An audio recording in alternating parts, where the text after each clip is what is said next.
Ayan mga kamis everywhere, nandito naman tayo sa Balingain. Ayan mga kagas, mga ka-followers dyan.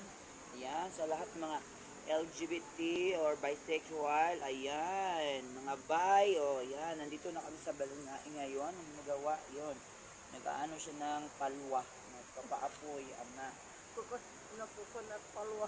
coconut palwa daw. Ayan mga kamis everywhere, nagsindi pa si Kuya Sidang ng para mag-apoy. Ayan, mga kamis everywhere. Pero pasensya na kayo mga guys kasi hirap ako magsalita ng Bisaya pag mag-vlog ako. Tagalog talaga yung fluent ko mga kamis everywhere. Ito yung nila mga kamis everywhere. Oo. Kapag nasa probinsya ka, maraming mga niyog. Ito po yung kahoy nila dito, mga kamis everywhere. Ito po yung sanga-sanga ng yung niyog, mga kamis everywhere. Yan, magkano ka to Sidang? 16. O, tignan mo dahil, 16 pesos. Mahal ang isang ganito, mga kamis everywhere. At dito na mga kamis everywhere, ang kapaligiran dito ay puno ng mga prutas.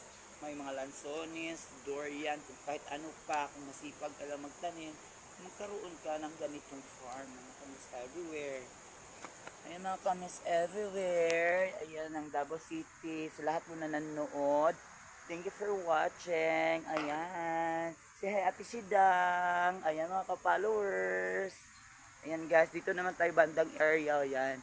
Nakikita nyo guys, daming lansones po. Ayan, hindi pa masyadong hinog. Yung iba ay nahuhulog mga kamis everywhere kasi sa ulan at sa hangin. Ayan, yung iba nandun pa sa taas mga kamis everywhere. Fresh na fresh from the farm.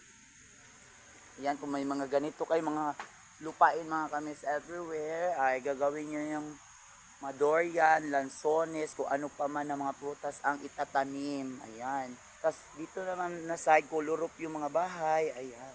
Ang kapitbahay nila is up and down. Yung mga bahay, ayan, dos andanas po mga kamis everywhere. And I love you so much. Ayan.